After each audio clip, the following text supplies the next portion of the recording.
துணிச்சலான எறும்பு ஒரு மரத்தின் அடியில் நிறைய எறும்புகள் சேர்ந்து புற்றினை கட்டி வாழ்ந்து வந்தது. அந்த எறும்புகள் எப்பொழுதும் சுறுசுறுப்பாக காணப்படும், எப்பொழுதும் உணவை சேகரித்துக் கொண்டே இருக்கும். ஒரு நாள் திடீரென்று பயங்கரமாக மழை பெய்தது. அதன் வீட்டிற்குள் அனைத்தும் தண்ணீர் நிரம்ப ஆரம்பித்தது. எறும்புகளுக்கு என்ன செய்வது என்றே புரியவில்லை. எல்லா எறும்புகளும் அங்கேயும் இங்கேயும் ஓடிக்கொண்டிருந்தன. பெரிய எறும்புகள் அனைத்தும் அதன் குழந்தை எறும்புகளை தூக்கி கொண்டு ஓடிக்கொண்டிருந்தன. அப்பொழுது ஒரு எறும்பு மட்டும் அந்த புற்றின் மேற்புறத்தில் ஏறியது.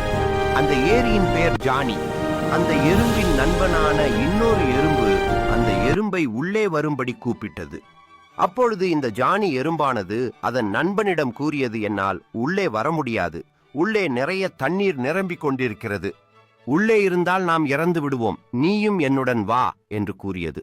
ஆனால் ஜானியின் நண்பனோ, நான் வரமாட்டேன், நான் மற்றவர்களுடன் இணைந்துதான் இருப்பேன் என்று கூறிக்கொண்டு உள்ளே சென்று விட்டது. இந்த ஜானி அருகில் இருந்த மரத்தின் மீது முயற்சி செய்து ஏறியது. 2-3 முறை கீழே விழுந்தாலும் விடாமுயற்சியினால் எப்படியோ ஏறி அந்த மரத்தின் மீது உள்ள கிளையில் அமர்ந்தது. அப்பொழுது திடீரென்று அதற்கு ஒரு யோசனை தோன்றியது. அதிலிருந்த ஒரு இலையை பறித்து அந்த இலையை பற்றி கொண்டது. அந்த இலை அப்படியே மெதுவாக கீழே விழுந்தது. கீழே விழுந்த இலை தண்ணீரின் மேலே மிதந்து கொண்டே இருந்தது. அதனால் எறும்பிற்கு எந்தவித பாதிப்பும் ஏற்படாமல் இருந்தது. அதை பார்த்து அந்த ஜானி மிகவும் வருந்தியது. மறுநாள் காலையில் விழித்து பார்க்கும் பொழுது அந்த புற்று முழுவதுமாக தண்ணீரில் கரைந்து அனைத்து எறும்புகளும் இறந்துவிட்டன.